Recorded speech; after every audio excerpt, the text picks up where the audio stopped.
금식에 관한 논쟁입니다.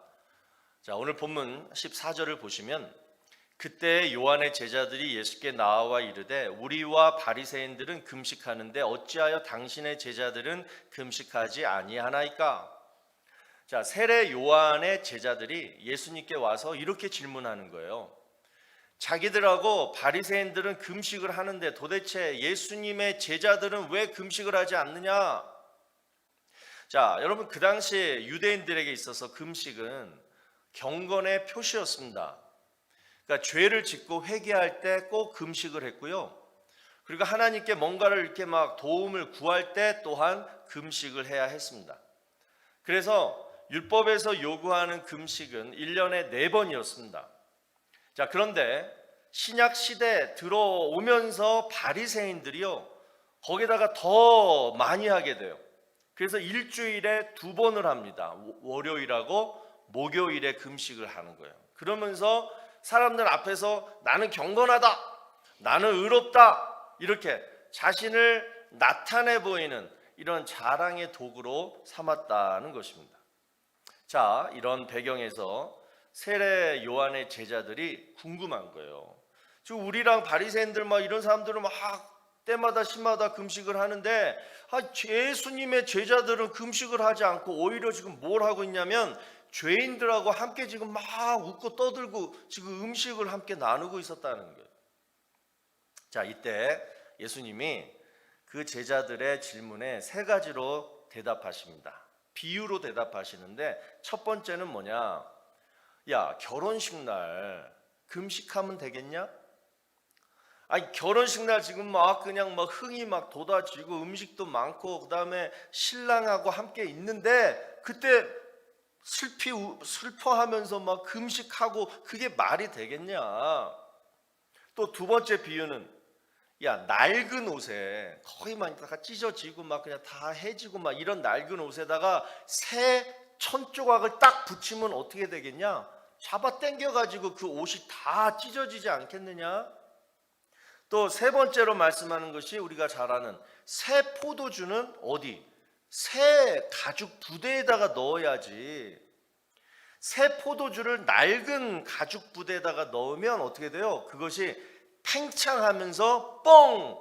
그렇게 터지게 되지 않느냐? 우리가 잘 아는 이 비유의 3가지 말씀을 하고 계십니다. 자, 여러분, 올해 우리 교회 2023년도 교회 표어를 이 말씀으로 정했습니다. 새 은혜는 새 삶에서부터. 한번 다 같이 큰 목소리로 한번 외쳐볼까요? 자, 아니, 제가 할 거예요. 잠깐 기다려보세요. 저도 좀 숨을 좀 고르면서. 자, 제가 새 은혜는 아니야, 아직 아니라니까요. 이렇게 마음이 급하셔서 그냥. 좋습니다. 하나님 말씀을 받아들이는 심정으로 자, 크게 한번 외칩니다. 새 은혜는 새 삶에서부터. 하나님 들으시겠어요? 이 정도 소리로. 다시 한번. 새 은혜는 새 삶에서부터. 자, 여기서 새 포도주가 의미하는 게 바로 새 은혜고요. 새 가족 부대가 의미하는 것이 바로 새로운 삶이에요. 여러분, 지난 3년 동안 이 팬데믹이요, 우리의 삶을 송두리째 흔들어 놓았습니다. 그 영향력이 얼마나 컸던지 이제 세계 역사를 BC, Before Corona, AC, After Corona로 나눌 정도가 되었습니다. 여러분, 성경에 보면요, 예수님이 오시기 전을 뭐라 그러냐면 BC, 성경엔 나오지 않지만 우리가 이렇게 하잖아요. BC, 뭐예요? Before Christ. 예수님이 오신 후를 AD, 라틴어로 Anno Domini, 이렇게 지금까지 불러왔어요. 자, 그런데 여러분 보시면 이것도 마찬가지예요. BC와 AD 사이에는 400년이라는 침묵기가 있었어요. 자, 이 400년이라는 기간 동안 하나님은 무엇을 하셨는가? 구약 성경의 맨 마지막 성경이 뭐죠? 말라기. 자, 그 다음 신약 성경의 맨 첫 번째 책이 뭐죠? 마태복음. 그러니까 말라기와 마태복음 사이에 400년이라는 침묵기가 있었다는 거예요. 이때는 하나님이 어떤 선지자에게도 말씀하시지 않으셨어요. 그래서 400년 침묵기라고 부릅니다. 그런데 여러분, 하나님은요, 그 기간 동안 보이지 않게 새로운 은혜를 준비하고 계셨습니다. 그 준비된 새 은혜가 바로 예수 그리스도셨어요. 그리고 마침내 예수 그리스도가 이 땅에 오셨습니다.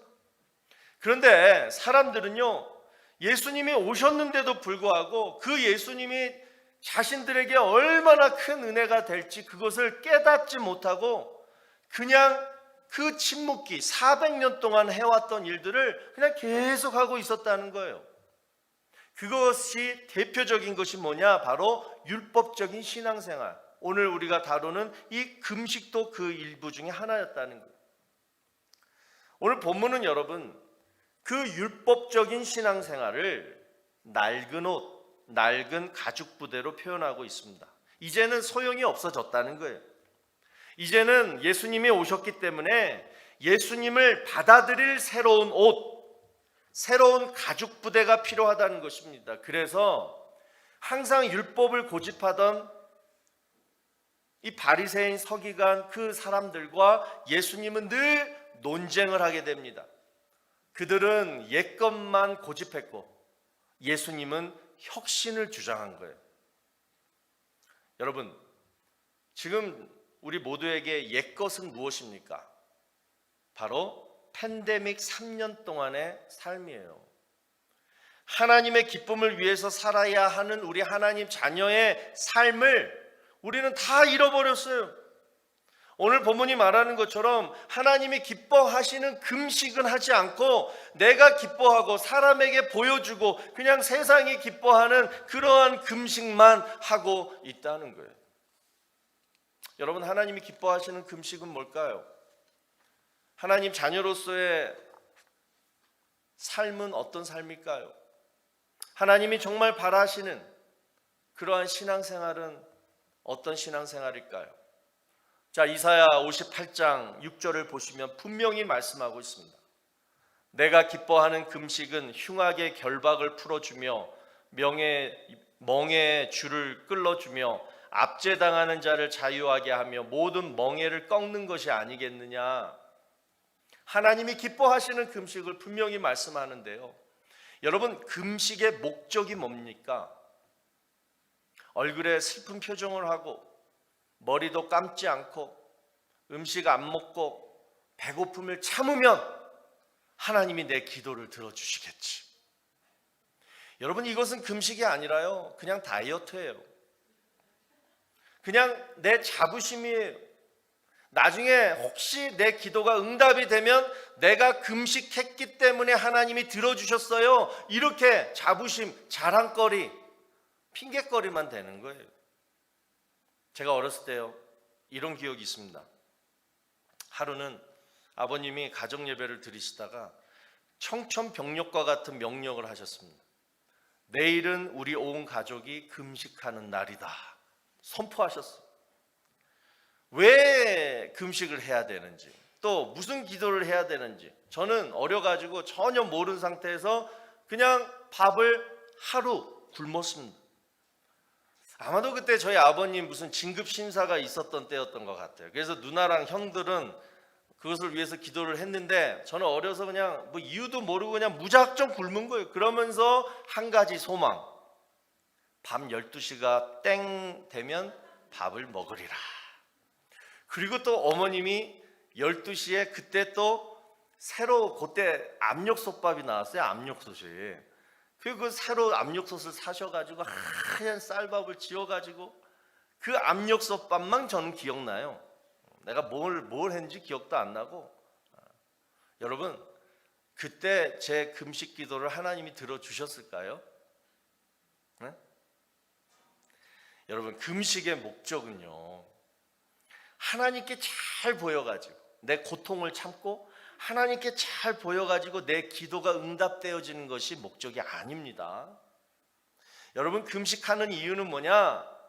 더 깊은 하나님과의 관계 속으로 들어가려고 하는 거예요. 그러니까 배고픈 거, 또 뭐 금식이 뭐예요? 밥만 굶는 게 아니잖아요. 여러분들이 즐겨하는 것들 그런 것도 다 못 안 하는 거예요. 그러니까 뭐야, 내 육체의 정욕, 쾌락을 잠깐 다 멈추고 온종일 딱 그 시간에 말씀과 기도만 집중해서 하다 보면 하나님의 임재함을 다 느끼고 깨닫는 거예요.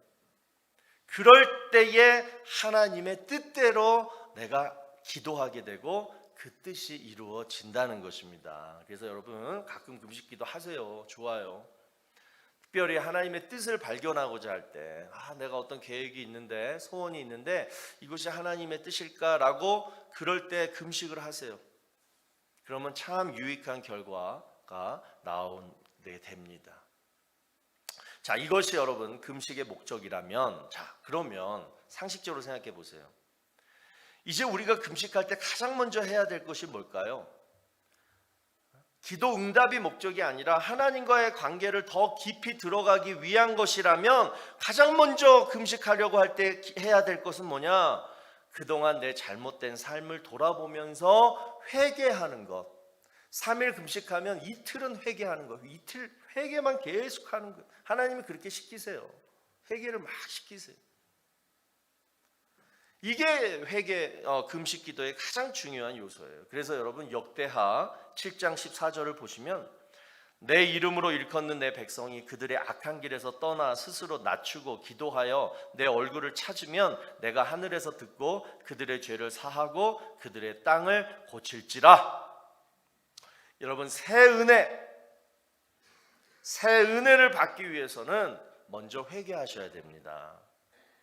여러분 새로운 은혜는 어디에 임하느냐? 악한 길에서 떠나서 스스로 낮추고 기도하여 하나님의 얼굴을 구하는 그 기도의 자리에 하나님이 예비하신 새로운 은혜가 부어진다는 거예요. 그러면 회개하는 삶은 어떤 삶이냐?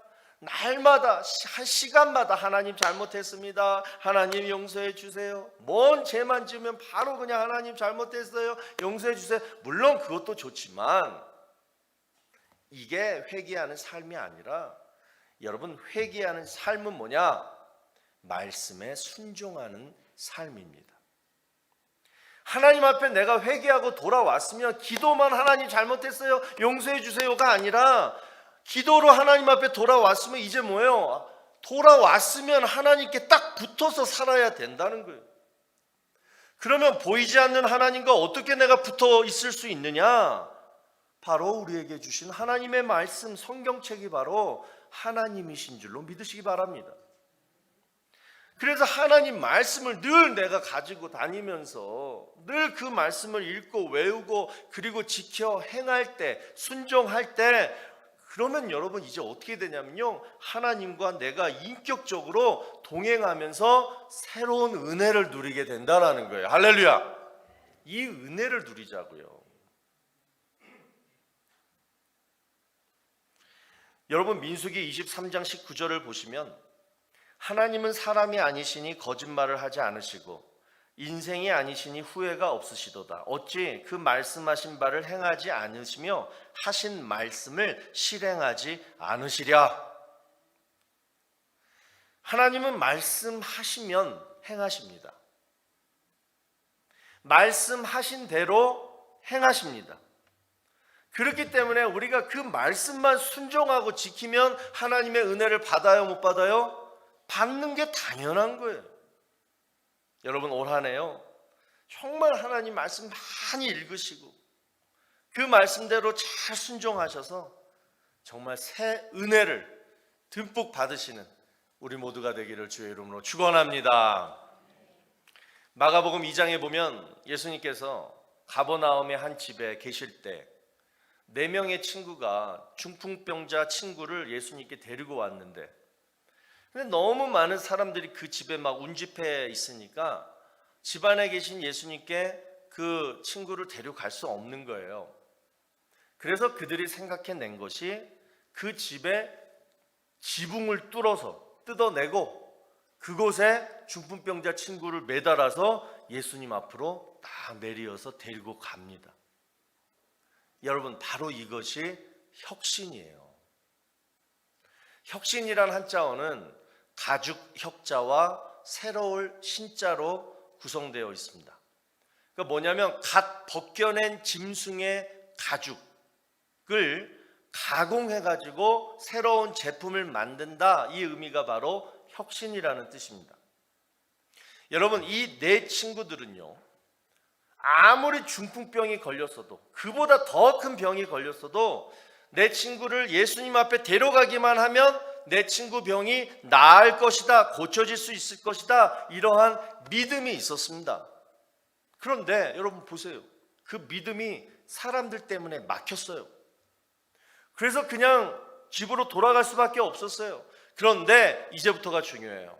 그들은 혁신적인 생각과 행동을 하게 됩니다. 그래서 결국 예수님을 만나서 친구의 병이 고쳐졌다는 거예요. 여러분, 우리는 믿음만 가지고서는 올 한 해 내 목표를 이룰 수가 없습니다. 믿음이 있으면 그 믿음 기반 위에 뭐냐? 혁신적인 행동이 있어야 돼요. 그 혁신적인 행동이란 뭐냐? 바로 새로운 삶입니다. 과거와 다른 새로운 삶이에요. 지금까지 늘 하던 반복적인 습관이 아니라 뭔가 새롭고 유익하고 정말 나에게 필요한 그런 하루하루를 살아가는 그러한 삶이 바로 나를, 내 인생을 혁신케 만든다는 거예요. 그런데 장애물이 있어요. 혁신하게 만드는데 꼭 나를 방해하는 그 장애물이 있어요. 그게 뭘까요? 여러분, 우리는요, 하나님의 자녀인 동시에 하나님의 가능성들입니다. 하나님이 함께 하시면 그 어떤 것도 다 할 수 있는 무한한 가능성을 다 가지고 있어요. 그런데 그렇게 할 수 있는데도 불구하고 우리가 못하는 이유가 뭐냐? 믿음이 없어서, 성경 지식이 없어서, 교회 무슨 직분자가 아니라서? 아니에요. 아주 단순해요. 뭐냐? 바로 우리의 게으름 때문에 그래요. 여러분, 게으름이 뭔지 아십니까? 고장이 났는데 그냥 놔두는 거예요. 담이 다 무너져서 그냥 무너져 있는데 다시 쌓을 생각을 하지 않고 며칠이고 몇 년이고 그냥 놔두는 거예요. 이게 게으름입니다. 하나님은 이 게으름에 대해서 우리에게 이렇게 말씀하세요. 이사야 58장 12절. 내게서 날짜들이 오래 황폐된 곳을 다시 세울 것이며 너는 역대 파괴된 기초를 쌓으리니 너를 일컬어 무너진 데를 보수하는 자라 할 것이며 길을 수축하여 거할 곳이 되게 하는 자라 하리라. 여러분, 새로운 삶의 시작, 혁신의 시작은 바로 뭐냐? 내 삶 속에 황폐된 곳을 다시 세우고 파괴된 곳을 다시 쌓고 무너진 데를 다시 보수하는 일부터 시작해야 한다는 것입니다. 다시 말해서 게으름에서 벗어나야 돼요. 그리고 악한 길에서 떠나야 돼요. 이것이 새로운 삶의 시작입니다. 이 새로운 삶이 시작될 때 여러분, 새 은혜가 부어지는 줄로 믿으시기 바랍니다. 저는 올 한 해 팬데믹으로 무너진 우리 교회의 기초를 여러분과 함께 말씀과 선교로 다시 세우고 싶습니다. 그래서 올 한 해는 여러분과 다시 성경 공부를 많이 하고 싶어요. 소그룹으로 나눠가지고 여러분들 각 필요에 맞춰서 그렇게 해가지고 성경 공부를 많이 하고 싶고, 또 두 번째로 선교를 집중해서 하고 싶습니다. 선교 바자회가 그 어느 때보다도 많을 것입니다. 너무나 힘들어하는, 다시 캄보디아, 미얀마, 필리핀도 이제 오픈이 될 것 같아요. 그 세 군데에 정말 우리가 물질적으로 또 기도로 또 선교 참여로 해가지고 정말로 열정을 잃어버리고 또 많은 우리 영혼들이 갈팡질팡하는데 우리가 정말 집중해서 그 선교지를 후원을 해야 할 것입니다. 왜냐? 이것이 하나님이 기뻐하시기 때문에 그렇습니다. 하나님이 기뻐하시는 것은 말씀과 선교예요. 여러분, 교회는요, 여러분이 은혜 받으시고 은혜를 받지 못하면 그건 교회의 의미가 없어요. 여러분이 은혜 받으시고 그리고 여러분의 새로운 삶을 살도록 도와주는 곳이 바로 교회입니다. 그렇기 때문에 여러분, 교회는요, 교회 모든 프로그램에 여러분이 동참하셔야지 그 은혜를 누리고 새로운 삶을 살 수가 있는 거예요. 한번 해보세요. 여러분이 정말 예배 잘 참석하시고 성경 공부 꼭 하시고 또 선교하는 일에 열심히 동참하시면 참 별것 아닌 것 같아도, 참 별것 아니잖아요. 교회에서 하는 게 뭐 그렇게 큰일 아니잖아요. 그런데 그것이 동력이 돼요. 그러면서 여러분 삶이 새로워지는 것을 깨닫게 되실 거예요. 왜냐? 여러분이 하시는 일이 하나님을 기쁘시게 하는 일이기 때문에 하나님이 여러분의 삶을 축복하여 주시는 줄로 믿습니다. 그래서 그냥 가만히 그러면서 새 은혜를 구하면 안 돼요.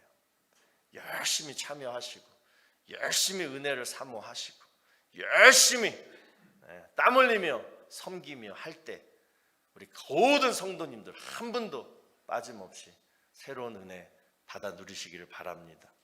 저는 또한 올 한해 하나님이요, 그 누구도 맛보지 못한, 지금까지 그 누구도 맛보지 못한 새로운 포도주의 은혜, 새 은혜를 여러분 가정과 비즈니스에 부어주실 것을 기대합니다. 그 새로운 은혜를 받기 위해서는 여러분 심령이, 그리고 여러분 가정이, 여러분 비즈니스가 낡은 가죽 부대에서 새 가죽 부대로 바뀌어야 됩니다. 이제 2023년 개묘년 새해가 밝았는데 이제 과거의 모든 죄의 습관, 게으름의 줄을 오늘 이 시간 다 끊어버리시고 오늘부터 하나님 말씀이 하나님이에요. 하나님이 여러분 옆에 계시잖아요. 그 하나님 말씀과 늘 동행하며 순종하는 삶, 그리고 나를 혁신케 만들 행함이 있는 믿음 생활, 하나님을 기쁘시게 하는 새로운 삶을 우리 이 교회에서 우리 모두가 다 함께 이루어가게 되시기를 주의 이름으로 축원합니다.